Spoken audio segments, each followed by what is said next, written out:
yo era más, a mí me gustaba mucho el dribbling, me gustaba mucho ver Ronaldinho, por ejemplo. Entonces, ya, otra escuela. En esa posición es difícil hacer todo eso, pero cuando tenía la chance me tiraba mi bicicleta, mi ruleta, mi sombrerito y aprovechaba. ¿Y juego aéreo tenías? También, fíjate, también, pero siento que no lo supe explotar, porque sí tenía... Hola, bienvenidos a Closer Podcast, yo soy Orlando García y bueno, tenemos invitado de honor esta mañana, ya casi mediodía, así que recibamos con un fuerte aplauso a Carlos Plumer. ¿Qué tal, Carlos? ¿Cómo está? Muy bien, mucho gusto, Orlando, un placer estar aquí contigo. Sé que tuvimos que arreglar algunas cosas por ahí para que se diera, así sí. Muy feliz de que se concretara. No, hombre, igual nosotros, de tener una buena plática, hablar un poquito de... Bueno, estuvo interesante la plática antes de comenzar, de idioma, empecé a desempolvar también las tres palabritas que me sé de otros idiomas, y bueno, qué bueno tenerlo, y nada, nos va a contar de sus proyectos, de su viaje, que ha sido un poco express este viaje a Honduras. ¿Cuántos días estuvo? Estuvimos una semana nada más, y por cierto, haciendo un corte ahí, me gustaría que, yo no sé si usted ya le expresó a su audiencia, a su francés, pero eso es algo que yo quiero que usted lo exponga porque me sorprendió, no es fácil y no es algo cotidiano encontrar a alguien aquí en Honduras que hable francés, así como usted se desempeñó, así que en algún momento... A duras penas hablo español, voy a estar exponiéndome con el francés, a duras penas. Por ahí... ¿Que pide una baleada de francés? Vaya, está, un agua del tiempo. Es malo. Yo por una canción me sé una frase, entonces usted me dice, voulez-vous coucher avec moi ce soir? Esa es la... No, pero lo voy a traducir, sí. No, pero, o sea, sé unas palabritas, pero usted es completo. 5 idiomas, y yo sé que es modesto no lo voy a decir, pero 5 idiomas. Sí. Español, inglés, portugués, italiano y francés. Sí. Políglota. Sí, gracias. Eso es muy poco común. Se dio así, de una manera bien natural, ¿verdad? No fue algo que yo busqué, pero sí algo que gracias al Señor le pude sacar mucho provecho. Ahora a nivel profesional es a lo que me dedico, a interpretar esos idiomas. Entonces, al comienzo no fue una experiencia agradable, la verdad, estar moviéndose y mudándose del lugar como un niño no es algo ideal. Fácil. Sí, no es ideal, ¿verdad? Uno quiere estabilidad en esa edad, pero pues ahora sí lo disfruto. Su papá, los movimientos del lugar fue por su papá, que jugó Carlos Pavón. Carlos Pavón, leyenda de mi equipo, el Real España, sufridos pero orgullosos, y también de la H, de la selección. Sí. Carlos Pavón jugó, ¿en cuántos equipos jugó Pavón? Si no me equivoco, en 14. 14 equipos, todo un trotamundo. Sí, okay. ¿Y de esos equipos, en qué países? En 7, si no me equivoco. En Honduras, en México fue la gran mayoría, Colombia, Guatemala, Italia, España y Estados Unidos. ¿Estados Unidos? Sí, 7. Ok, y usted usted pasó por todos esos países. Todos. Por todos. De hecho, casi nací en México, pero mi mamá se vino aquí un mes antes, o unos meses antes de que yo naciera, porque estábamos en México en ese momento. Entonces, imagínate, desde antes de nacer yo ya estaba viajando con mis papás. Carlos, ¿y usted qué se considera? Porque usted, por su carrera, que es negocios internacionales, es intérprete, y estoy seguro, no me lo ha dicho, pero estoy seguro que por su forma de ser y todo, seguramente usted se maneja en un ambiente muy internacional, conoce mucha gente a nivel internacional, ¿me equivoco? Entonces, su identidad, ¿usted cómo se siente? ¿Se siente hondureño? ¿Se siente de Estados Unidos? ¿Se siente mexicano? ¿Su identidad cómo la interpreta? Esa es una buena pregunta, fíjate de que yo soy una persona que a mí, la verdad, no me gusta escuchar a otras personas que yo sé que son hondureños decir yo no soy hondureño o yo no me siento hondureño. Yo siento de que uno tiene que tener la identidad, ¿verdad? Y yo me considero hondureño, a pesar de que la mitad de mi vida la viví en muchos países. Yo estoy consciente de que yo soy hondureño y yo me siento bien siendo hondureño y quiero ser hondureño. ¿Seguro? Sí. ¿Le puedo hacer la prueba de fuego si es hondureño? No sé. ¿La baleada va con mantequilla o sin mantequilla? Uy, pero Es que de preferencia, ¿no? Yo la prefiero con mantequilla. ¿Con mantequilla? Sí. Ok. Paso de la prueba. Ah, bueno. Pero le voy a hacer otra. A lo largo de la entrevista voy a hacer otra. Que se prepare. No, pero que, fíjate que es cierto. A mí me molesta mucho que gente que incluso nació aquí, que son Dreamers, se fueron a Estados Unidos, ya no son hondureños. Les da pena hablar español y saben. Y a mí me ha pasado. Yo he hablado con algunos. I don't speak Spanish, te dicen. Sí, o sea, sí. o en otros países. No sé, siento que hay como una falta de identidad no todo el mundo, ¿verdad? Pero en algunas personas, incluso hay gente que lleva, ¿qué? 2 semanas en España y hablan, hombre, tío. Hostias. Falta de identidad, ¿verdad? Yo, volviendo a la pregunta, también me siento identificado con otras culturas inevitablemente, ¿verdad? Claro, Porque crecí, claro, por es ejemplo, normal. con la cultura mexicana me identifico mucho con la cultura europea, porque también viví muchos años allá. Entonces, cuando interactúo con estas personas, no es que les hago pensar que yo soy de los lugares de donde yo soy, dejo muy claro que soy de Honduras, pero muy fácilmente me identifico con alguien Puedes de conectar México. y tener una conversación. Sí, porque tenemos experiencias similares, ¿no? Y memorias similares también, entonces, y gustos similares en ese sentido, entonces, en ese aspecto sí. Sí, no, yo me refería más que todo a la gente que niega su origen. Sí, yo no soy hondureño, soy de Estados Unidos, o soy de México. Sí, no, pero qué bueno. Entonces, Carlos, algunos días aquí en San Pedro, visitando familia, visitando amigos. Contame este viaje, ¿qué es lo primordial? ¿Qué recuerdos te trajo? ¿Qué cosa? Contame la anécdota de este viaje.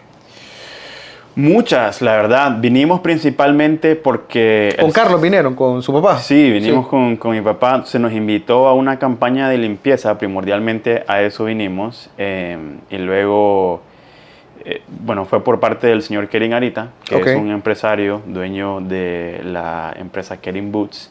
Y él nos invitó a esa campaña en la que él emprendió el año pasado. Y, por cierto, ya se han recolectado 213 toneladas de basura en lo que lleva la campaña.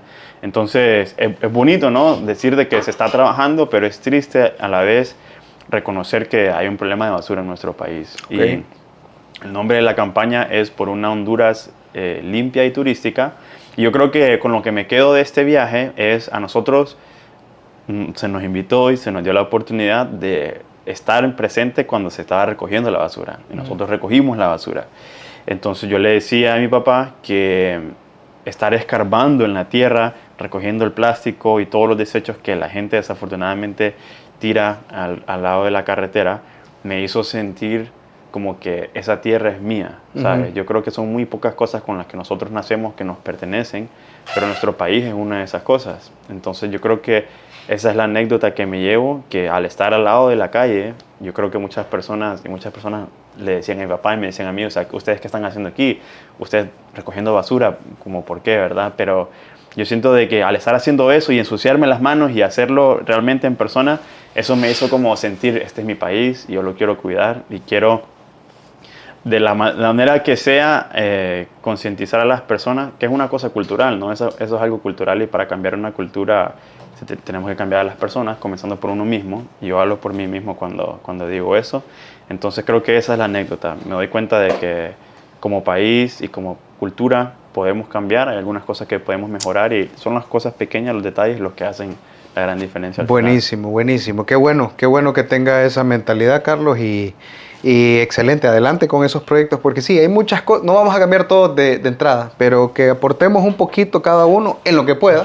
En este caso ustedes con el tema de los desechos y la basura, vamos a poder hacer un país mejor. Sí, fíjate como decías, nosotros, gracias a nuestra profesión, nos rodeamos mucho de personas internacionales y desafortunadamente hasta el día de hoy, después de tanto tiempo, las personas todavía siguen identificando Honduras como un país peligroso y un país sucio, ¿no? Eso es lo primero que la gente dice, Honduras.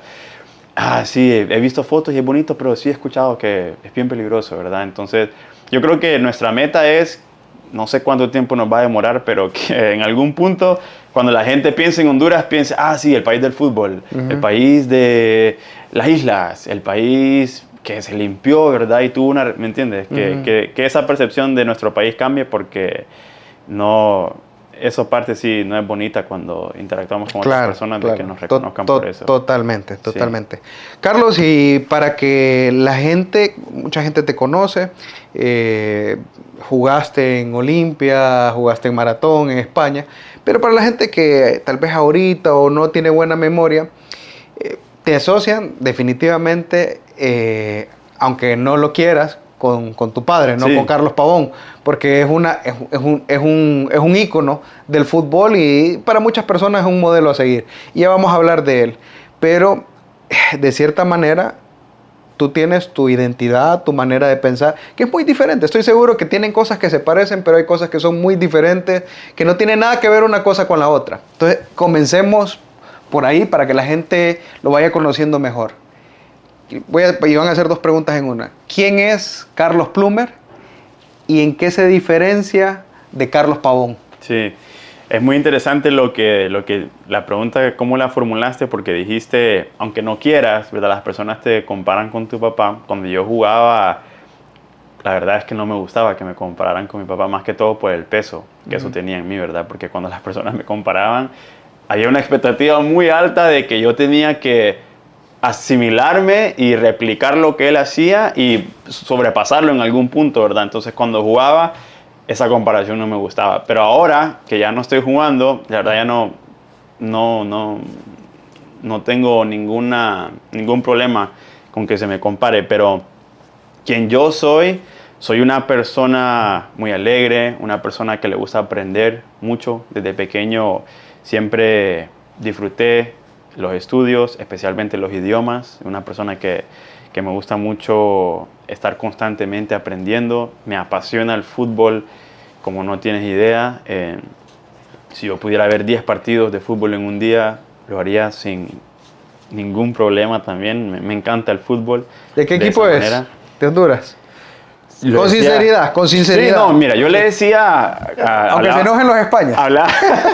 Hablaba con nuestros amigos del 10 la semana pasada de que mi corazón está como dividido en tres, la verdad. En una parte es verde, otra parte es aurinegra y otra parte es... Le debe gustar la política. Se tiró una respuesta, la respuesta más política posible. ¿Eh? No quedó mal con nadie. No, pero es que, mira, yo... Y porque no jugó en Motagua, no dijo que estaba dividido en 4. Solo faltó decir que la Santa Trinidad de los... Sí. Mira, te lo voy a poner así. Y lo estaba pensando la vez pasada de una manera graciosa, pero si lo comparáramos con mujeres, por ejemplo, creo que el España sería para mí, con mi experiencia, ¿verdad? Esa como relación tóxica, por decirlo así, ¿verdad? Sí. Esa chava que tú amas y estás loco, perdido, pero no te conviene. Y tus papás te lo dicen así, ¿verdad? El Olimpia... La tóxica, Real España es la tóxica. Vamos a ponerle apodo. La tóxica, Real España. Y después lo explicas. En primer lugar, España, la tóxica. La tóxica, okay. Olimpia vendría siendo ese amor platónico. No, el amor platónico. Ese amor de que por cosas de la vida se te dio llegarle y se tuvo algo, pero porque es platónico fue fugaz. Fue fugaz, ok. Así, pero es ese amor que inalcanzable. Pongamos la fugaz sí, la fugaz o el platónico. Y el maratón vendría... perdida, como ¿qué onda perdida? La perdida. Y el maratón vendría siendo la ideal, la que tus papás quieren que te cases, la que tú sabes que te conviene. La sincera. Sí, pero es feita. No, perdón. Eso es políticamente incorrecto. Perdón, maratones, es una broma. Y tú sabes que te conviene, pero hay algo ahí que no te convence. Porque o todavía estás con la platónica o con la tóxica. La tóxica. Pero es la que te conviene y tú sabes que es la correcta. Okay. Bueno, algo así. Ok, Maratón fue el último equipo donde jugó. Sí, fue donde mejor me fue. Sí. Y los aprecio. Y bueno, como le dije, a todos les tengo un amor, pero es un amor diferente. Amor diferente. Así, ese tipo de relación. Pero bueno, no sé si es porque estoy condicionado porque soy español, pero hay que ser honesto. Hablamos entre hombres. La tóxica, somos masoquistas con la tóxica. Sí, no, sin duda. La buscamos. Bueno, yo estoy casado, pero estoy hablando en general el hombre joven, digamos, soltero. La tóxica es la tóxica. Naturalmente, ¿verdad? Somos masoquistas y tienen algo, poniéndolo en esa perspectiva, ¿verdad? Que nos hace siempre querer regresar. Sí, está bueno. Ok, hablemos de España. ¿Qué equipo es usted en España? Real Madrid. ¿Real Madrid? Sí. Sí, Sí. van a aguantar hasta por donde no saben. En la Copa del Rey y en la Champions, se cuenta con el No te Barcelona. voy a mentir, este ha sido... Bueno, a mí me da risa que la gente me dice, es que ser del Madrid es fácil, eso es fácil. Pero yo tengo 29 años y comencé a seguir así de pleno Real Madrid desde el 2005. Ujú. Una historia muy, muy divertida, pero así, para resumirla, un día mi papá, no me acuerdo de dónde venía, no sé si venía de España, no me acuerdo, pero me trajo una camisa de Real Madrid con el nombre de Beckham, Ujú. la número 23, y esa fue la de temporada 2005. Y a partir de ahí me enamoré y ahí fue cuando dije, este es el equipo al que yo le quiero ir. ¿Por Beckham? Sí, por esa camisa. Por la camisa. Sí, no tanto por Beckham, pero sí por esa camisa y que tenía el nombre de Beckham del Madrid, que fue el 2005, fue su primera temporada, la primera temporada de Beckham. ¿Quién hubiera dicho, verdad? Que después lo iba a conocer en persona y todo lo que pasó. Ah, sí. Sí, porque jugaron juntos con mi papá. Ah, es cierto, en Los Sí, Ángeles. sí, ¿Qué sí. tal Beckham como persona? Tipazo. ¿Tipazo? Yo creo que, tú sabes, a veces tú miras a las personas en la tele o en las redes sociales y luego los conoces y dices, una persona normal, se mira así en las redes sociales, pero en persona es normal. Pero yo creo que Beckham es una de esas pocas personas que tú los miras como así muy extravagantes en la tele y en las redes sociales y en persona también son así. Son así. Sí, también ¿Pero son... en qué sentido? ¿En qué sentido es extravagante? No sé, es como su personalidad casi como que se sale de su persona y tú sin querer... ¿Es carismático? Sí, pero no como queriendo que tú le caigas bien. Es muy respetuoso, es muy elegante, una persona, Bueno, diría yo... se parece un poco a tu papá. Tu papá es una persona bien respetuosa, elegante. Sí, yo pienso que mi papá es un poco más extrovertido que él. Él es un poco más introvertido, pero no llega al no lo punto de imagino. parecer arrogante. No sé, es algo... Una así de personalidad otro bien mundo. particular. Sí, Sí. de otro mundo. Y te digo, tenía su propia marca de carro, su propia marca de ropa. Él y su esposa y su familia. Es un gran hombre de negocios. Sí. O sea, la gente lo conoce por futbolista, pero a nivel de negocios es un crack. Yo lo admiro mucho. Sí, la verdad. él le ha dado como un giro a la MLS, la visión que él tiene de fútbol en Estados Unidos, súper interesante. Sí, supo explotar su imagen cuando era jugador. Yo bromeo así con mis amigos diciéndole de que el fútbol era como su trabajo aparte, pero que su profesión realmente era el modelaje, porque Sí. ahí es donde le sacó Sí. todo el provecho. Entonces, sí, es un tipo al quien admiro mucho, la verdad. Ah, ok. Y de esos jugadores, porque obviamente una carrera tan extensa como la de Carlos Pavón, o sea, dio la oportunidad para que él y obviamente su familia, en este caso tú, pudieras conocer a otras personas. ¿Qué otros grandes jugadores conociste en la carrera de Carlos Pavón? Bueno, obviamente todos los de la selección, ¿verdad? ¿Quién te cae mejor de la selección? Amado tendría que decir que es la persona... Porque es más cercano a la desde familia. siempre. Bueno, Sí. ellos jugaron en el Valladolid. Imagínate, Sí. desde ese tiempo, cuando yo tenía 6 meses de edad, desde Sí. ese tiempo ya se había formado un vínculo casi familiar. diría yo. ¿Cómo es? Porque nosotros conocemos al Amado, te pago 2 veces esa... ¡pip! O sea, conocemos al Amado el capitán, conocemos al Amado bien extrovertido, expresando... Pero ¿cómo es Amado en la intimidad? ¿Cómo es, por ejemplo, Amado que llega a un asado de la familia de Carlos Pavón y lleva a su señora? ¿Cómo se comporta él?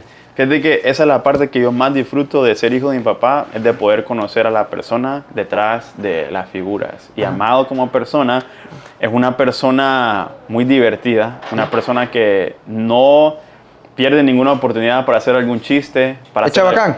No chabacán, pero sí, o sea, te hace reír mucho. Ok. Es una persona que te quiere ver alegre siempre, si estás como... triste, te quiere levantar el ánimo, siempre te intenta ayudar de cualquier manera que se pueda, en la que él se pueda. Entonces, un tipazo. Yo no le digo tío, pero sí sé que es como un hermano para mi papá. Ok. Siempre. Ok. Qué interesante. Sí. Y como digo, obviamente todos los de la selección, Costly es uno que yo personalmente admiraba mucho como jugador y hasta el día de hoy siempre que me lo encuentro, todavía siento como esa admiración y lo miro así como las personas miran a mi papá. Ok. Y así internacionales, los del Cruz Azul, por ejemplo, Kikín Fonseca, Memo Ochoa, Osvaldo Sánchez, David Beckham, obviamente, de cuando estuvimos en el Galaxy. ¿Qué tal la relación de Carlos con Tyson? Han sido buenos amigos, ¿no? Muy buena también. Sí. No coinciden mucho ya en este momento por porque están a la distancia, ¿verdad? Amado está en Estados Unidos. Sí, claro. Entonces, y vivía en Miami, entonces... ¿Ya no vive en Miami, Amado? No, ahora vive en Carolina del Norte porque es el asistente técnico del equipo Carolina Core, que juegan en la MLS Next Pro. Ok. Entonces, por ese tema, pero sí, también Tyson, muchísimo aprecio, mi papá, y como persona, otro tipazo. Eso es lo que te digo, lo bonito de poder conocerlos como personas, porque a veces uno tiene una idea de una figura, ¿no? Y ya cuando lo conoces como que te cae mal o no era lo que estabas pensando, pero... Nada que ver. Pero sí, no, pero estas personas sí, la verdad, son todas muy buenas. ¿Y puedo hacerle una pregunta indiscreta? Sí. A alguno le tuvo que haber caído mal. De que amigos y todo, si lo quiere mencionar. ¿A mí? Sí. A mí personalmente, ninguno. Sí. Pero sí sé que mi papá, tal vez no tuvo... De Samuel Caballero estaba diciendo que no sé qué. No, broma. Mi papá no tuvo la misma afinidad con todos como es normal, ¿verdad? Claro, no normal, va a tener... cualquier grupo. Sí, no todos sus colegas van a ser sus mejores amigos. Pero de caer mal así, no, ninguno. Creo que no hubo ninguna razón, la verdad, para que... Y es cierto que entre Amado y Carlos Pavón se manejaba la argolla de la selección. ¿O no existía tal cosa? Ahí tendría que preguntárselo a él. De lo que yo sé, no. Dani Turcios es otro, que ahorita que... ¿De la argolla? No, de los amigos. De los amigos. Perdón. Okay. De los amigos que he tenido él fue mi técnico en Olimpia también. Entonces, sí. ¿Qué tal tipazo. Dani como persona? Tipazo. Sí. Y todos son como casi, por decirlo así, con una frase como sacados del mismo molde, yo diría. Sí. Todos son bien humildes, todos vienen de abajo, ¿verdad? Y tuvieron éxito, entonces... Yo creo que todos aprendieron como en la misma escuela. Carlos, usted tiene 29 años y yo creo que usted ha tenido la oportunidad de ver la vieja escuela de jugadores, que es la camada de Carlos Pavón, de Tyson, de Rambo, de todos estos jugadores, y la nueva... O sea, y aquí quiero preguntarle porque yo noto una diferencia. Yo noto, por ejemplo, no sé qué tanto... digamos, si es universitario, Carlos Pavón, no, pero me parece un tipazo, una persona muy inteligente, una persona muy respetuosa. Y no estoy diciendo que la nueva generación no lo haya, pero no veo yo ese, ¿cómo se llama eso? Ese perfil, o sea, a nivel de liderazgo, o sea, no lo encuentro. Y puede ser percepción mía, y por eso le pregunto, porque usted estuvo en el mundo del fútbol, usted y también conoce jugadores más jóvenes. ¿Nota que ha habido como un cambio generacional claro que en la manera de comportarse, de ser? Porque dice que toda esa camada venía como del mismo molde, ¿no? Sí, no, sin duda. Fíjate que gracias a nuestra profesión otra vez tuvimos la oportunidad de reunirnos con Carlo Cosli, con Julio César El Tile Arzú y con mi papá. Hicimos un programa y entonces esos son como las 3 generaciones de los jugadores que han ido a los únicos 3 mundiales a los que Honduras ha ido. Y yo les hice una pregunta de qué creían ellos que eran los factores que estuvieron presentes en esas clasificaciones y que no están presentes ahora. Entonces los 3 hablaron y de las cosas que los 3 dijeron, por ahí sobresalieron cosas como hambre, unidad, liderazgo, falta de mediocridad. Entonces, como en resumen, fue como ellos no la tuvieron fácil y tuvieron, como se dice popularmente, que picar piedra muchísimo para llegar a donde llegaron. Y a la conclusión que ellos llegaron es que los jóvenes y los prospectos de hoy en día la tienen muy fácil. Entonces no le dan valor a lo que ya tienen, lo cual yo creo que es algo cultural, porque en Estados Unidos no hay ninguna historia de que los gringos te digan, no, si yo era pobre y tuve que hacer esto para poder... No, no es que son millonarios, pero ellos tienen un estatus económico general muy bueno, que no pasan las experiencias que pasan los jugadores de aquí, que pasan hambre y esas cosas, ¿verdad? Pero igual llegan al nivel profesional y se desempeñan muy bien porque saben aprovechar sus recursos. Yo creo que nosotros como cultura, cuando las cosas se nos dan fácil, en vez de sacarle el máximo provecho, nos relajamos. Y ya no le sacamos el provecho que le sacaríamos si nos hubiese costado, como les costó a las generaciones pasadas. Entonces, esa fue la conclusión que ellos, que son las personas que tienen la experiencia de haber jugado un mundial y eso, sacaron, y fue de que a las generaciones de hoy se les da muy fácil las cosas que consiguen. Interesante, interesante. Sí, realmente que sí. Y me llama mucho la atención porque en las historias de superación, incluso jugadores que llegan de Sudamérica y triunfan en Europa, y todo, como por ejemplo el caso de Alves, el caso de Messi, ellos hablan de salir, de lo que tú estás hablando en este momento, de salir adelante, del hambre. Luis Suárez, el mismo Luis Suárez, y es una constante. Y me llama mucho la atención eso de tener hambre, de salir adelante, de picar piedra, porque mucha gente piensa que ser jugador es fácil y que como es un juego, porque es un juego, pero también es un deporte profesional, que es fácil, que solamente es de ir a... que no tiene mucho que ver, por ejemplo, el hecho de practicar, el hecho de esforzarse. Y yo veo esa historia común en muchos jugadores. Por ejemplo, he escuchado, tal jugador se quedaba como 1 hora después entrenando tiros libres. Rambo creo que hacía eso. Tal jugador hacía eso.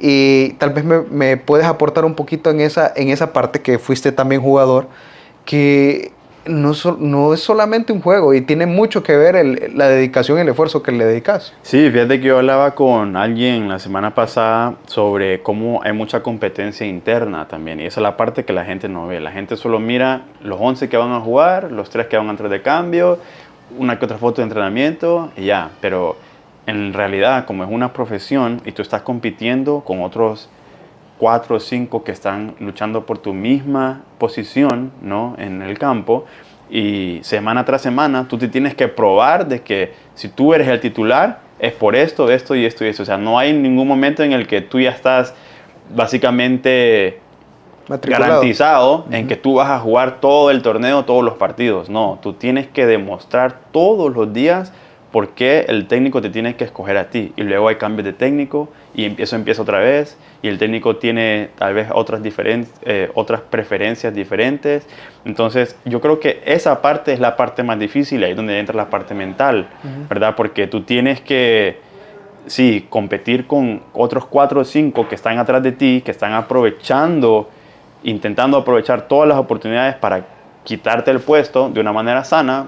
A veces no es sana, pero generalmente de una manera sana, pero tú tienes que estar luchando con eso, tienes que estar luchando a veces con el público, ¿no?, que con las críticas y todas esas cosas, tienes que estar luchando con la voz interna que está dentro de ti. Entonces, esas son las partes que generalmente no se hablan mucho, pero que hacen de la profesión de deportista en general, diría yo, muy difícil. Y por eso es que hay que valorar los que llegan lejos, porque ellos supieron cómo vencer todas esas fases. Hablemos de la etapa de profesional y de jugador de Carlos Plomer. ¿Cuáles eran esas voces y cuáles eran esos obstáculos y esas cosas, esos pensamientos y esas dificultades que tenía a la hora de jugar? Jugaste hasta los 22 años, ¿no? Hasta los 22, sí. Y comencé como a los 12, a un nivel ya considerado profesional. Yo entré y siento que las primeras voces que entraban en mí, volviendo al tema de la competencia interna, era que yo estaba muy atrasado al nivel de mis compañeros. ¿En qué sentido? Yo no tuve una formación profesional. Yo iba a academias, escuelas de fútbol, pero no estuve como en un equipo profesional desde chico, como mis compañeros en ese momento, que todos pasaban por todas las categorías.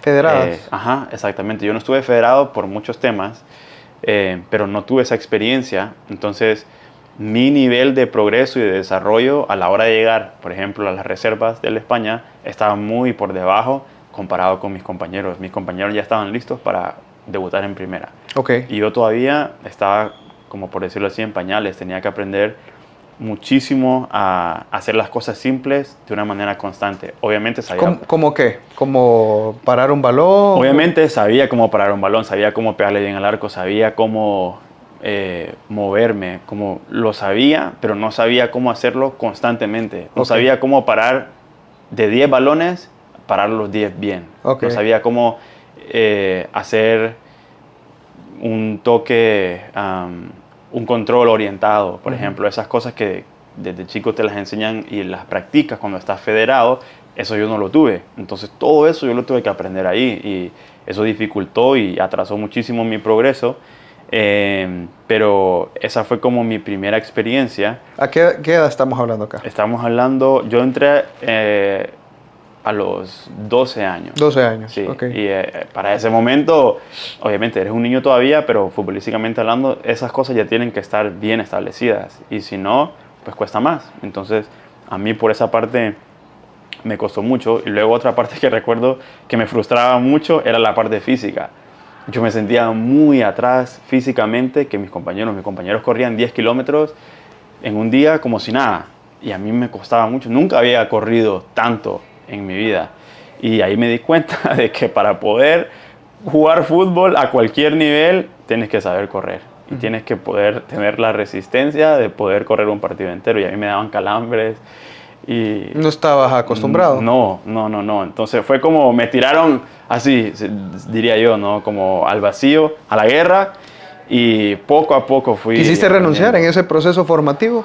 Sí, ¿Sí? sí, hubieron muchas veces en las que ya no quería regresar al entrenamiento, especialmente después de pretemporadas, por ejemplo, que son las partes más difíciles de los torneos, que cuando te preparan, cuando no hay pelotas, tú llegas al entrenamiento y no hay pelotas y no hay tacos. Llegas con tenis y sales con tenis, y a veces son 2 veces al día y tú no ves una pelota en semanas, porque es nada más la parte física, ¿no? Y correr, y levantar pesa y correr. Entonces, en esos momentos sí uno dice, no, yo no quiero hacer esto no es fútbol. Sí, ¿verdad? claro. Pero hace parte, y en esos momentos sí yo sentía como, no sé por qué estoy aquí, esto no es lo que yo pensaba, o no me gusta tanto como yo pensaba. ¿Alguna vez le exteriorizaste ese deseo de renunciar a Pavón? ¿Le dijiste, Sí. quiero...? Sí, ¿Qué varias te decía? veces. Varias ¿Qué te veces. Y él decía? me decía, pues continúa y mira cómo te sientes más a lo largo. Y la razón por la que te sientes así es porque no estás listo, prepárate bien, come bien, descansa bien. Y tenía sentido, ¿verdad? Yo creo que era más la parte que no quería, la parte adentro de mí que no quería dejarse como moldear en ese aspecto, porque duele cuando te estás adaptando a cualquier cambio, ¿verdad? Especialmente un cambio tan extremo como lo es un fútbol amateur a fútbol profesional. Claro. Sentí que me estaba como rompiendo y naturalmente mi cuerpo no quería que llegase a ese punto, pero eventualmente llegué, gracias a Dios. Y agradezco que mi papá me siguió empujando porque no hubiese tenido la oportunidad ni la experiencia de saber lo que es jugar en primera Pero división. nunca llegó a obligarte, como decir, tenés que ir. Sí. No, pero él me decía, por ejemplo, tal vez algo que gracias a Dios yo lo tomé bien, pero que tal vez no era políticamente correcto. Él me decía, mira este compañero tuyo que tiene tu misma edad o que tiene tus mismas condiciones, porque él sí y tú no. Entonces ya ahí yo miraba... ¿Te picaba? Sí, yo miraba, tiene razón, este chico es tal vez más bajo que yo o más flaco que yo y él lo puede hacer. Entonces yo también puedo. Y eso creo que me ayudaba como a motivarme. No, yo pienso de que las comparaciones no son buenas, pero en ese aspecto me ayudó como a saber si mi compañero puede, yo también puedo. Y en ese momento, ¿verdad? Formativo y creciendo, porque se da mucho, especialmente en el fútbol nacional, y estoy casi seguro que en algún momento te tildaron, se da mucho el tema del amiguismo, el tema de vamos a apoyar a y estoy seguro que tus compañeros o la gente de afuera te tildaba, este es Argolla, porque es hijo, ¿te pasó? Estoy seguro que te pasó. Sí, siempre. ¿Y te dolía eso? Me dolía porque no era verdad. No era verdad. Eso nunca me hizo, especialmente en el España, nunca me hizo tener ningún tipo de preferencia con los técnicos, por ejemplo. Al contrario, siento yo de que eso más bien me exigía más a mí de sobresalir por encima de mis compañeros. Por la presión ¿verdad? De ser el hijo del apellido, correcto. Claro. Sí, de hecho recuerdo que hubo como una especie de rifirrafe, una discusión entre Uberti y tu padre, Pavón. Sí. ¿Fue eso? ¿Fue que no te daba oportunidad Uberti por el hecho de ser hijo de Carlos? ¿O? Esa también creo que es una pregunta para él, ¿verdad? Yo te puedo aquí exponer todo, pero va a ser solo de un lado. Pero yo siento de que, no sé por qué razón, tal vez por ahí hubo algo que impidió que yo tuviera más oportunidad al jugar más que todo. Pero, no sé, ahí tendrías que eso fue pero no fue en primera, ¿verdad? Eso fue en reserva. Fue en reservas, sí. Todavía. Sí, él era el director técnico de reservas, Uberti. Sí. Y en primera estaba el profe Medford y hubo un momento en el que mi papá también estuvo en primera y por ahí se me daba la oportunidad de entrenar con primera. También aprendí muchísimo a tener ese roce con los jugadores de primera, pero sí, en reservas como se me cerraron las puertas un poco, por decirlo así, en ese periodo. Sí. ¿Qué se siente ser jugador y tener la presión del apellido? Es difícil, fíjate que yo admiro mucho a los jugadores que son hijos de jugadores y que llegaron a trascender por ejemplo, miro mucho a Marcus Thuram, que es el hijo de Lilian Thuram, que se está desempeñando en el Inter. Yo lo veo y me miro a mí y yo sé las cosas que él está pasando. Yo sé exactamente las comparaciones que hacen, a pesar de que su papá era defensa. Sí. Yo sé de que la presión de su familia, la presión de sus amigos, y al verlo a él, manejarlo de la manera en que lo está haciendo, ser una figura de su equipo, de un equipo tan grande como el Inter de Milán, yo lo miro a él y yo digo, qué bueno que lo logró. Pero también luego veo otros casos, ¿no? Como, no sé si Pelé tuvo hijos, pero yo creo que... No sé. Yo creo que tenemos una concepción errónea de que solo porque alguien es hijo o familiar de otra persona que hizo algo en un nicho específico, esa persona tiene la obligación de seguir eso. Y si tú te das cuenta, eso no tiene sentido. No tiene sentido. Son personas diferentes. Sí, aparte uno nace con ciertas habilidades que compartes a veces por ADN y no sé, por herencia, pero no todo. Si fuera por ADN, el mejor jugador del mundo sería el hijo del Kun Agüero, nieto de Maradona y ahijado de Messi. Y sin embargo ahí está cantando y haciendo videos. Sí, o sea, no, eso no... Yo también peco de eso con otras cosas, pero no es la lógica realmente de que... Sí, y lo que mencionás creo que es muy cierto, esa presión, esos pensamientos. Por ejemplo, yo recuerdo en los 90 que había el hijo de Johan Cruyff, Jordi Cruyff. Él jugó en el Barcelona y él jugaba, su camisa no decía Cruyff, por el peso que tenía ese apellido en el fútbol. La camisa de él decía Jordi. Le preguntaban por qué Jordi. No quería esa comparación, porque en vez de ayudarle, lejos de ayudarle, más bien era una presión agregada. Lo que mencionaste, ¿verdad? La presión interna con los compañeros de salir adelante, todavía llevar el apellido, ¿no? Sí. En el caso tuyo era en la misma posición, ¿no? Sí. Jugabas de 9. Sí, imagínate. Entonces también es que ni siquiera fue algo que yo decidí, ¿verdad? Fue algo que simplemente a mí me gusta hacer goles. Me gustaba hacer goles. Me gusta todavía, sí. Obviamente jugando la cascarita. Pero en ese tiempo hacer goles era lo que más me encantaba hacer. Y entonces también me desempeñé en la misma posición que mi papá. Y eso me ayudó, ¿verdad? Porque había todavía una mayor expectativa de replicar su carrera.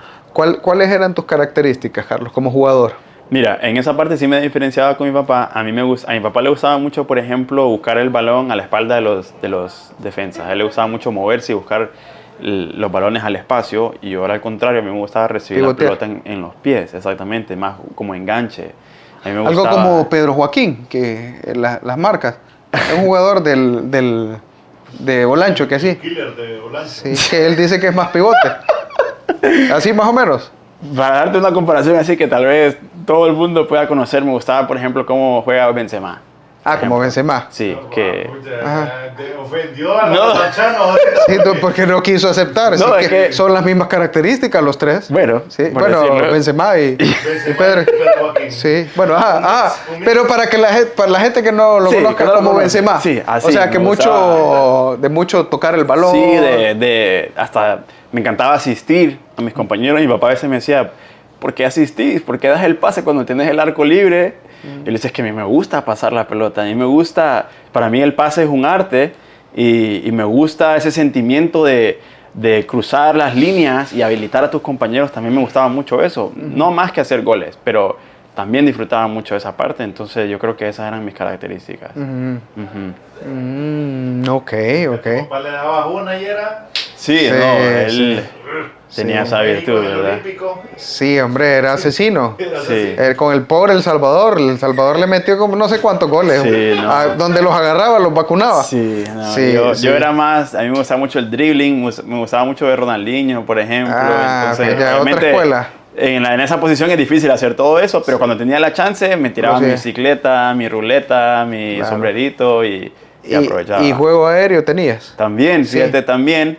Pero siento que no lo supe explotar, porque sí tenía el resorteo y cuando saltaba yo miraba, wow. Y tenés buena altura. Sí, también, pero siento que le pude haber sacado un poco más de provecho. Ok. Hablemos un poquito de este deporte tan bonito. ¿Qué te gusta? Por ejemplo, te voy a hacer unas preguntas y vos me decís qué jugador te gusta. con estas características. ¿El pie derecho de quién te gustaría tener? ¿La pegada con el pie derecho de quién? De Cristiano. Ok, ¿pie izquierdo de quién?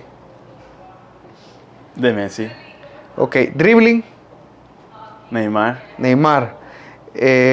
Cabeceo, Pavón. Pavón. Fuerza, Ibrahimovic. inteligencia, Modric. visión de juego, Iniesta. el look y el peinado. Luke y Yo Peinado. tengo 100. No, espérate, déjalo terminar. Pero lo vas a terminar. Me voy por Beckham. Beckham. Sí, No, sí, era Beckham. no, Yo pero- más bien me extrañó que no lo había dicho. Pero Frank Rijkaard se parece. Ah, sí, sí, Sí. tiene lugar. También. Sí. Kluivert, me decían mucho. Kluivert, es que los dos son. Sí, sí, sí. Sí, El sí, de los tenés. lentes. No, Kluivert No, ese un era 9. Davids. El de los David, lentes era David, David, sí. David. No, Y pero el- Kluivert era también holandés. Y era 9. Sí, era también. 9, sí. Y el hijo de él, de hecho, también está jugando. Shane Kluivert. Shane Kluivert. Sí, en Holanda también, pero En no Holanda. recuerdo. De hecho, pero sí. Sí, pero sí. yo, eso diría Beckham. Sí, Beckham. el look. Ahí está el jugador perfecto. Sí. ¿Y profesionalismo? Diría Thiago Silva, Thiago, sí, liderazgo. Sergio Ramos. Sergio Ramos. Qué buen jugador. Me gusta. Me gusta. Compartimos varios ahí. Sí, bueno. sí, pero es bueno, muy bueno. No, pues sí, es que la verdad que es un deporte extraordinario. ¿Jugás todavía? Todavía de vez en cuando, ahí cuando tengo la oportunidad, aprovecho. En Miami más que todo. ¿En Miami? Sí, sí, sí. Pero ahí son los paquetones ahí. No, pero fíjate que Ay, bueno. hay gente, sí, hay gente. Ah, que- no, ahorita que me acuerdo, yo estuve el año pasado por allá Es que todos juegan. y fui a, no sé cómo se llama, un campo donde van los hondureños y los centroamericanos. Ajá. Yo vi buen nivel. No, hombre, y ahí- eso es amateur, ¿no? Pero todo el mundo te dice, no, es que yo jugué profesional aquí y allá. Pero, Entonces, pero mire, buen nivel. todos tienen buena escuela, así Sí, que sí, se sí, pone sí. bueno. Es Se divertido, pone la bueno, verdad. sí, Es divertido. sí, Y sí. como dice, el fútbol es un deporte extraordinario. A mí me gusta mucho ver el fútbol, especialmente la Champions y todo eso, porque ahí te das cuenta que las cosas que son difíciles, ellos las hacen ver sencillas, ¿verdad? Uno, si tú miras fútbol a ese nivel con alguien que no sabe, yo, por ejemplo, me asombro al ver cómo la bajan la pelota cuando viene complicada y la hacen ver fácil. Y tú le dices eso a alguien que no sabe y te dice, pero ¿por qué estás tan sorprendido? Si solo bajó la pelota, pero uno sabe lo difícil, Lo difícil que es. No solo la técnica para bajar una pelota, por ejemplo, pero hacerlo con 80,000 personas viéndote y tus compañeros y el técnico y todo eso. Eso es de No, de definitivamente hay jugadores que son magos, que tienen un chicle en el pie. Como Zidane, no control. dije Zidane. Pero es el que todos pensamos cuando estamos hablando de controles. Sí, era increíble. No, Sí, un exagerado, mago. Exagerado. Sí, Ronaldinho era un acróbata también. Otro, ¿verdad? Que, Sí, Neymar. Si tú me preguntas de todos los que yo te dije, ¿a quién preferiría conocer? Si a uno de ellos o a Ronaldinho, te diría Ronaldinho. A Ronaldinho. Porque aparte, por ejemplo, siento de que con Cristiano tienes el riesgo de que o te vaya a decir como, no, ¿tú quién eres? O vete de aquí, o no me interesa tomarme una foto contigo, ¿no?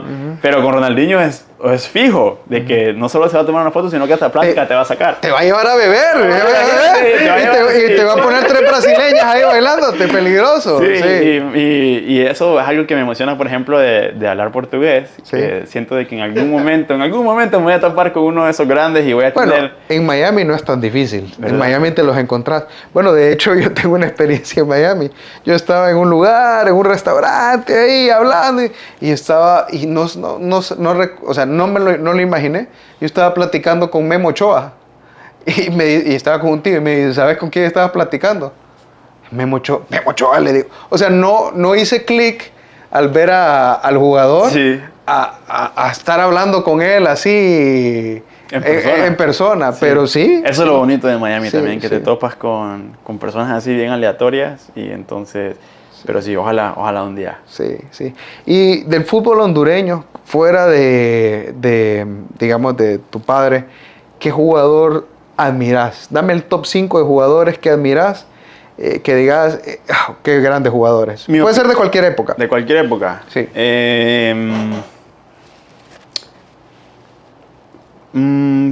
voy a intentar darte tal vez uno de cada equipo. Como delantero, por ejemplo, en mi época, cuando yo miraba el fútbol, me gustaba mucho Douglas Caetano, por ejemplo, como delantero.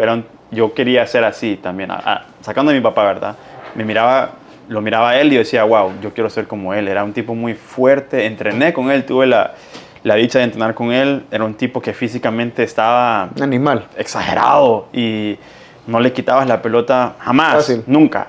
Le pegaba muy duro al balón, tenía una técnica de pegada increíble. Él era una de las personas que... Douglas Caetano Matoso. Douglas Caetano Matoso, el Sí, depredador, le decíamos. Sí, nosotros, era porque bueno. andaba no, increíble ese tipo. Él era uno, Palomo Rodríguez. Julio. Muy bueno, muy bueno. Y fíjate Julio. que mi opinión está sesgada un poco porque yo los conozco y tuve el placer de conocerlos a nivel personal, entonces tal vez algunos de los que te mencioné no eran tan buenos, pero como personas sí eran muy buenos, entonces me inclino tal vez un poco hacia a mí ellos. me encantaba cómo jugaba el Palomo. Sí, así Palomo como se Rodríguez. miraba en la tele, así era también en la vida real. Era un tipo crack, que, adentro y fuera. Sí, y él nunca te miraba tus deficiencias, siempre te sacaba tus fortalezas. Qué bueno. Y te impulsaba a querer ser mejor. Nicolás Cardoso era otro, ese matador, goleador nato. A ese tipo le pegaba la pelota en la chimpa y se metía al arco. Así tenía él el imán al gol y también un pedazo de persona. Ok.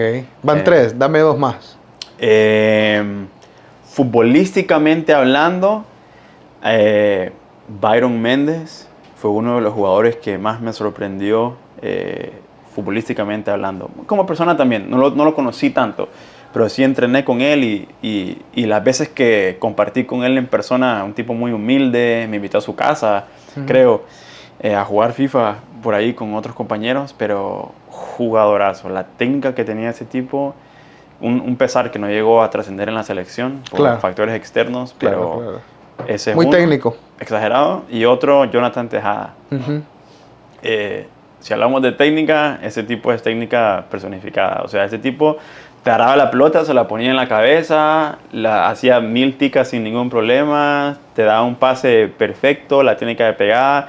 Él es, y su papá lo entrenaba mucho, ¿no? Pero es una obra creada a la perfección. También una lástima que tuvo lesiones y cosas que no pudo trascender, pero era un deleite verlo con la pelota.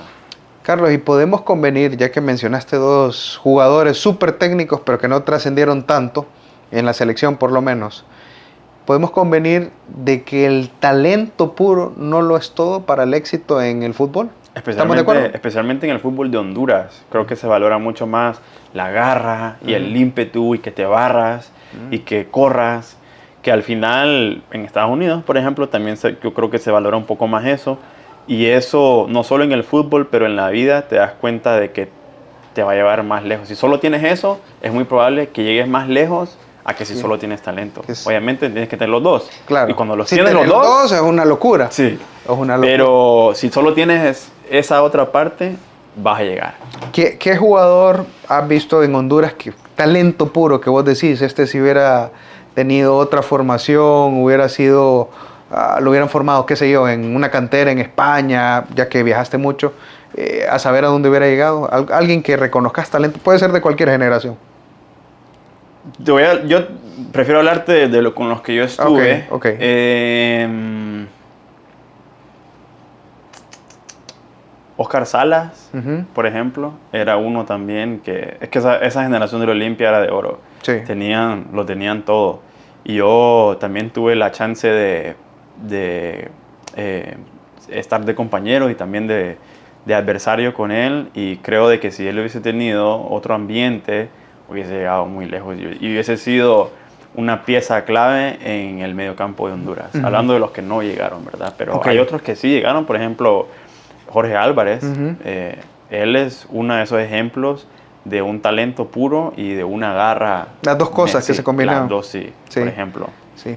Ok, y a los 22 años, ¿por qué dejas el fútbol? Sí, ¿Por qué te retiras a una edad tan temprana, ¿no? Que prácticamente están empezando a debutar las personas. ¿Por qué te retiraste? Y en mi mejor momento también. Sí. Pero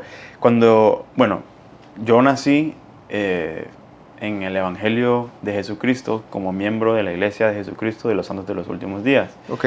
Y en nuestra iglesia, en la iglesia, los jóvenes de 18 años tienen la oportunidad de emprenderse en un servicio al cual se le llama misión, un servicio voluntario donde se va a predicar el evangelio. Y se te manda a un país aleatorio del cual tú no tienes control de elegir, y por 2 años, por 24 meses, estás predicando el evangelio. Entonces, yo me vi muy bendecido por jóvenes en mi vida que hicieron ese servicio, y mi familia también, aquí en Honduras y en Italia también. Cuando estábamos allá recibíamos mucho, se les llama misioneros, a los misioneros, y sentimos que fuimos bendecidos mucho por el servicio de ellos. Entonces, cuando yo cumplí 12 años, yo tomé la decisión de que cuando yo cumpliera 18 me iba a ir en ese servicio a intentar bendecir la vida de las personas en otro lugar, así como sentí mi vida fue bendecida por esos tipos. Entonces, cuando cumplí 18, se me hizo el traspaso al Club Olimpia Deportivo. Y entonces ahí fue como erróneamente, ¿verdad? En mi cabeza yo pensé, tal vez el Señor quiere que yo cumpla con esa parte religiosa a través del fútbol, ¿no? Y debuté en primera división y las cosas empezaron a dar. Luego llegué a maratón y fue futbolísticamente mi mejor etapa. Pero había siempre algo atrás en mi cabeza que me decía, tú hiciste esa promesa y te prometiste eso y tú sabes de que te va a bendecir tanto a ti como a las demás personas. Entonces llegó un punto en el que era tan abrumador ese sentimiento que decidí hacer una oración y preguntarle a Dios si realmente me tenía que ir o si continuaba con el camino que llevaba. Y le dije de que la respuesta que Él me diera, yo la iba a seguir. Y en ese momento sentí muy fuerte, como nunca antes, de que era el momento de irme, y si no me iba en ese momento ya no lo iba a hacer. Entonces, por esa experiencia, sabes que para dejar tan abruptamente y tan bruscamente una carrera deportiva que me costó mucho tiempo y mucho esfuerzo, es porque algo divino tuvo que haber intervenido, ¿verdad? Entonces, eso fue lo que pasó y me tocó servir en Portugal. Estuve en Portugal por 2 años haciendo ese servicio, que no lo cambiaría por nada. Todo. Mi familia, mis estudios, mi carrera, por servir al Señor de esa manera. Y ¿Valió luego, la pena? Sí. ¿No, ¿En algún punto no te arrepentiste?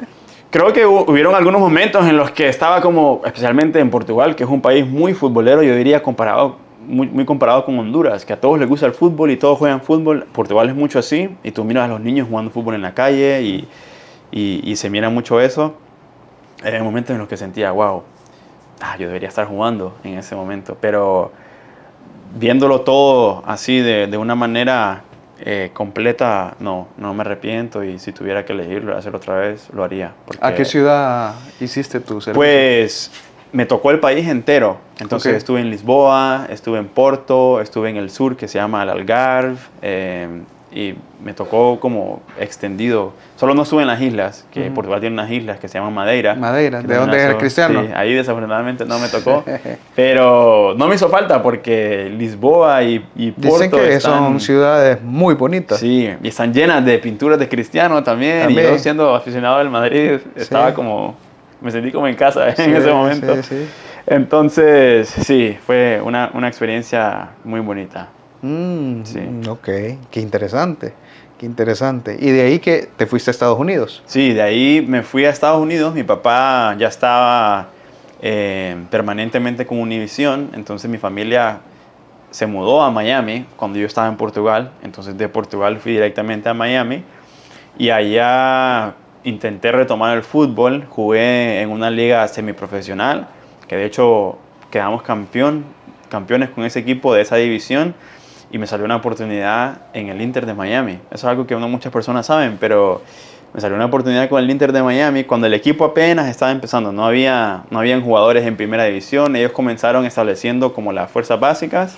Me salió una oportunidad con ese equipo, que es considerado segunda división. Y me quedé en el equipo hasta las últimas instancias. Todos los que fuimos a hacer las pruebas éramos jugadores internacionales. como es normal en Miami, ¿verdad? Claro, claro. Pero al final no se quedaron con ninguno. Eran jugadores que venían de un nivel universitario, otros jugadores que habían jugado en sus selecciones en otros países, Jamaica, El Salvador, yo de Honduras, algunos de Estados Unidos también. Pero los que éramos extranjeros, ninguno nos quedamos. Con el tema de la visa, como era un equipo nuevo, no había presupuesto para... Porque eso es un trámite muy largo y muy costoso. Hubieras estado jugando con Messi. Imagínate, Sí. ¿verdad? Y con Higuaín, con Matuidi, con todas esas figuras que pasaron. Entonces, cuando con toda la pena se me dijo que no y se me explicó, yo entré casi como en una depresión porque sentí de que, por una parte sentí de que al haberme ido a Portugal, por ejemplo, me quitó esa parte de mi sueño, erróneamente, ¿verdad? Pensando, y sentí también de que todo el esfuerzo que estaba haciendo de querer progresar en el fútbol estaba como siendo desechado. Entonces ahí decidí como no, mejor me voy a meter de lleno a la universidad y voy a sacar mi carrera, y si se me da otra oportunidad pues la voy a aprovechar, pero en ese momento decidí ya desligarme de una manera profesional del fútbol. O sea, te metiste ahí en la universidad, dio fútbol, dejaste como esa parte de tu vida, digamos. Sí, con mucha pena, me dolió porque, como te digo, le invertí muchísimo tiempo. Yo soy de esas personas que cuando se mete de lleno, se mete 100%, y después de los entrenamientos iba al gimnasio y nadaba y me alimentaba bien, me dormía temprano. O sea, realmente estaba invertido en poder regresar a un nivel alto. Y esa experiencia me dio tal vez el nivel más alto en el que me desempeñé, porque un equipo profesional, ¿verdad? Y con todos los jugadores que estaban ahí, todos los implementos, fue muy bonito, pero no se dio. Carlos, pero disculpa la pregunta, pero ¿nunca te ha dado por pensar de que de repente agente FIFA o algo así? Porque negocios internacionales, estás en una ciudad internacional, Miami, un país donde el fútbol está creciendo enormemente. Obviamente te gustan las comunicaciones, que vamos a hablar de la Sombra Experience. Sí. Manejas varios idiomas, creo que tenés varios puntos, conoces de primera mano lo que un jugador joven pasa y todo ese desarrollo. De repente ahí puede haber una oportunidad, no sé si en algún momento lo has pensado. Interesante que lo digas. En junio yo voy a sacar mi licencia.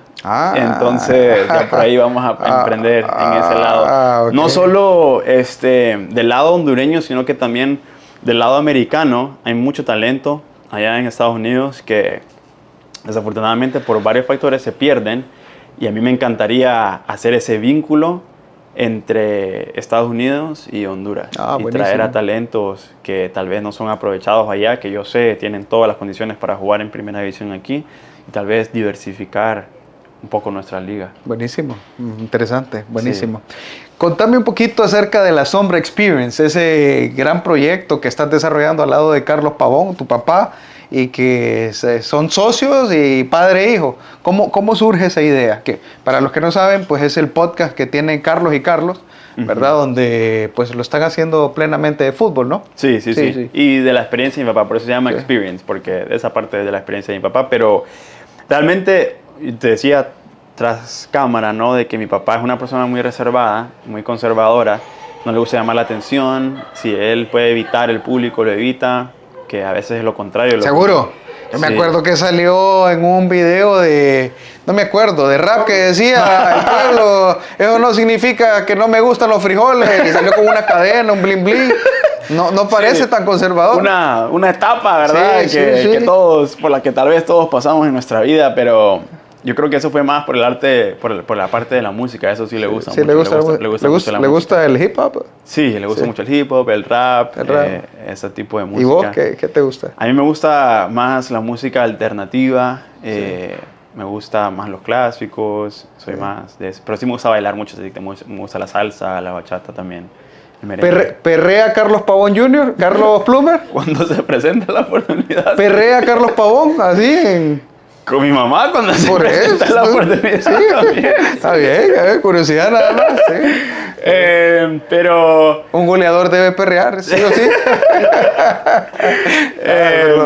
Regresando un poco al tema del programa, te decía que yo le veo mucho potencial a mi papá de compartir cosas que la gente no sabe, que sé que son de mucha utilidad, no solo para el futbolista o para el técnico hondureño, sino para cualquier persona en general, no solo para los hondureños también, pero cualquier persona en general que quiere trascender en su vida y en su profesión. Mi papá no es por vanagloriarlo, ¿verdad? Pero él, siento yo que descubrió la fórmula para vencer los desafíos en una industria tan competitiva como es el fútbol y trascendió muchísimo en esa industria y siento de que él tiene como los consejos adecuados y yo lo sé porque él me los da a mí y yo los aplico en mi vida cotidiana y sé de que muchas personas le pueden sacar provecho y pueden también disfrutar de lo que él tiene para compartir. Entonces por ahí sale el propósito del programa y pues nos hemos divertido mucho hasta ahora. Las anécdotas que él tiene son muy, muy graciosas, algunas son muy tristes,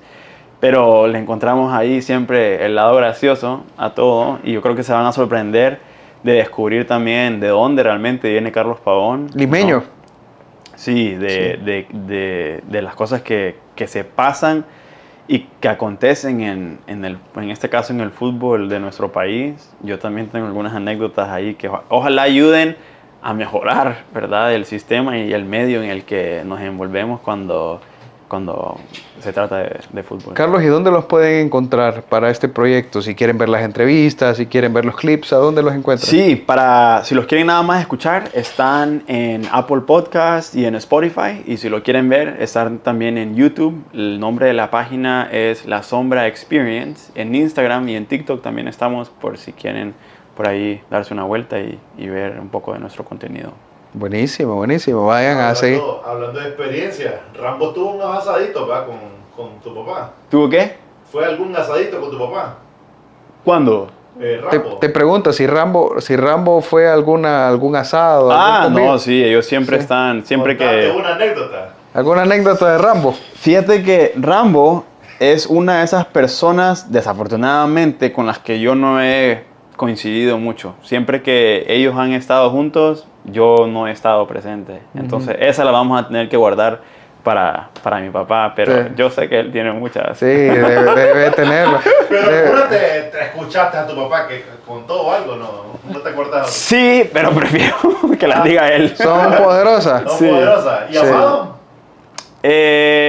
Una buena de Amado. Una buena Amado, de tu tío Amado. Sí, por ejemplo, hay una que ellos siempre cuentan que cuando llegaron a España, ellos eran muy jóvenes, ¿verdad? Estaban mucho más jóvenes de lo que yo soy ahora y era su primera experiencia en Europa también, de ambos. Ambos llegaron al mismo tiempo, los dos jugaron en el Valladolid. Sí. Se fueron compañeros. Y ellos con el uniforme de concentración, creo que iban de traje. Generalmente en Europa, cuando van concentrados, usan traje cuando van a viajar. Y ellos iban de traje negro, y ellos iban caminando en el autobús cuando se subieron y empezaron a notar que las personas se empezaron a burlar de ellos y que como escondidas se reían y les hacían chistes y les decían Michael Jackson. Y mira, ahí viene Michael Jackson. ¿Pero por qué? ¿Por qué decían ellos? Y ya después se percataron de que andaban calcetines blancos. Al estilo hondureño. Sí, al estilo hondureño. Sí. Y ahí se educaron en esa parte de la moda, ¿verdad? Sí. De que cuando se usa pantalón oscuro, se usa calcetines oscuros. Y entonces eso es algo que se cuenta mucho, con mucha gracia de esa experiencia, pero que quedó ahí y que nos reímos mucho. Amado Jackson y entonces Pavón Jackson. Michael Plummer. Sí, se educaron, los educaron. Pero esas son cosas, ¿verdad? Que yo te digo, ojalá ya se sepa, pero que las queremos contar para que no se repitan y que los jóvenes no pasen esas vergüenzas. Buenísimo, y no, hombre, hay que ver la Sombra Experience. Ya me imagino la cantidad de anécdotas, y no solamente las anécdotas de fútbol, sino esas vivencias como profesional, como persona líder. Yo, por ejemplo, he escuchado muchas veces de que Pavón se quedaba entrenando, que por cierto lo desmintieron. Yo escuché una entrevista que él decía de que él se consideraba no muy bueno técnicamente y que por eso él venía y practicaba. Yo le hice y tuve la oportunidad de tener una entrevista con Primitivo Maradiaga y le pregunté, ¿cierto que Pavón no era muy técnico? No, me dice, Pavón era tan bueno técnicamente que cuando lo tuvo a veces lo ponía un poquito más retrasadito para que habilitara. Entonces, pero esas son las cosas que muchas veces el trabajo va de la mano, ¿no? Sí, vas desarrollando el talento que ya tenés. Exactamente, y fíjate que eso fue algo que él siempre me dijo y que yo noté, porque él, por ejemplo, no puede hacer, obviamente, ¿verdad? Cosas como vueltas del mundo y esas cosas que son cosas que no te sirven en el fútbol realmente, Sí, pero que son técnicas. Esas cosas y la técnica que él tiene, él me lo dijo a mí a una edad muy corta, de que él no nació con esa técnica. Él la tuvo que desarrollar y le costó muchísimo, pero la perfeccionó al punto en el que no, si Primi dice eso es porque realmente llegó a perfeccionarla. Yo, al contrario, yo sí nací con eso. A mí, con esa parte de la técnica, yo no la tuve que desarrollar mucho porque eso sí se me dio a mí. Yo sí podía parar la pelota así con muy poco esfuerzo. Eran otras cosas en las que tenía que trabajar, pero en esa parte, por ejemplo, sí diferenciamos y él sí trabajó en ese aspecto. Sí, hombre, y le hacemos la invitación también a Carlos. Ojalá que lo podamos tener aquí en Cluster para que nos cuente alguna de las anécdotas que deje inconclusas. De Rambo. Y que sea un asadito para que cuente anécdotas. Bueno, Sí. ahí está. Sí, un asadito de anécdotas. Carlos ya escuchó, está cordialmente invitado. Víctor va a hacer un asadito. Bueno, ahí está. Con chimichurri. Argentino, Vaya. Vamos a tener chorizo también argentino. Para No jugó en hacer Argentina. choripanes, unos choripanes. No jugó en Argentina, ¿verdad? No. No, No, en Sudamérica, Colombia. solo en Colombia. En Colombia. Sí, pero algo colombiano, así que invitado. Y contigo, qué gusto haberte tenido. O sea, la verdad que gracias porque no nos conocíamos y tener la apertura de hablarnos un poco de tu vida, de tus experiencias, de tus proyectos, de quién eres y también de esas cosas de fútbol que a veces uno no conoce, que las conocen los que están adentro, ¿verdad? Sí, porque dicen que todos somos entrenadores y todos somos jugadores, pero viéndolo desde la gradería. Y otra cosa muy diferente, a Benzema le escuché eso. Que el papá le decía, no, pero es que hace esto. Mira, una cosa es, y que le respondió una vez al papá y al hermano, una cosa es jugar ahí la cascarita en el barrio, otra cosa es hacerlo con 70, 50 mil personas. Sí, eso es otra cosa. Sí, no, decía de que él no le hacía caso a las palabras de las personas que no sabían de que fútbol. No pasan lo que él está pasando. Claro, entonces, claro, totalmente. Es otro mundo, pero bueno, ahí estamos para contar lo bueno y aprender de lo malo. Buenísimo, Carlos, buenísimo. ¿Algún último mensaje para la audiencia de Cluster antes de despedirnos? Nada, muchas gracias, nada más agradecerte por la invitación. Creo de que Cluster Media se llama. Cluster Media. Es otro ejemplo, ¿verdad? De que los sueños se pueden lograr, de que las metas se pueden cumplir poco a poco. Te felicito por creer en tu proyecto y me decías de que se ha hecho una transición que no esperabas con lo del podcast y me alegra escuchar eso, más que todo por el hondureño, ¿verdad? De saber de que las cosas se pueden lograr siempre y cuando haya un propósito y una meta digna, las cosas se van a ir dando. Tal vez no es lo que uno espera, pero siempre es algo que es para el beneficio de uno y de los demás, ¿verdad? Entonces, eso nada más. Muchas gracias, Carlos, y qué gusto tenerte. A mí solo me resta decirte que si ya cuando tengas tu, ¿cómo se llama lo de FIFA? La licencia. La licencia de agente FIFA. Si ocupas a alguien de Papi Fútbol, aquí estoy. Te puedes llevar a los estados.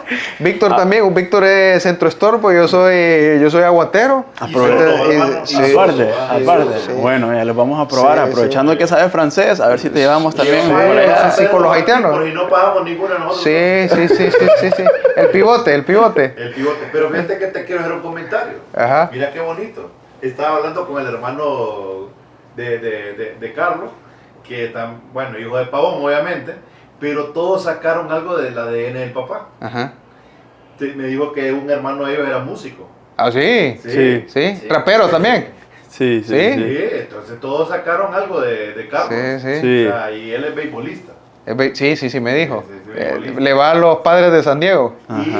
¿Y tus otros hermanos qué hacen? Bueno, mi hermana hace ballet y pues yo juego béisbol y hago cuadros también. ¿Cuadros? Cuadros, hago pintura. Sí, multifacética, multifacética la familia. Bueno, no los son 5, ¿no? Somos 5. 5. Un saludo a toda la familia, a toda la familia y no, gracias también a la familia de Cluster por acompañarnos, gracias por estar pendientes siempre de un nuevo episodio. Les pedimos que comenten este episodio, que se suscriban y si quieren apoyarnos un poco más, pueden hacerse miembros del canal para que podamos apoyarnos y seguir haciendo más de este contenido. Así que les agradecemos y nos vemos hasta la próxima.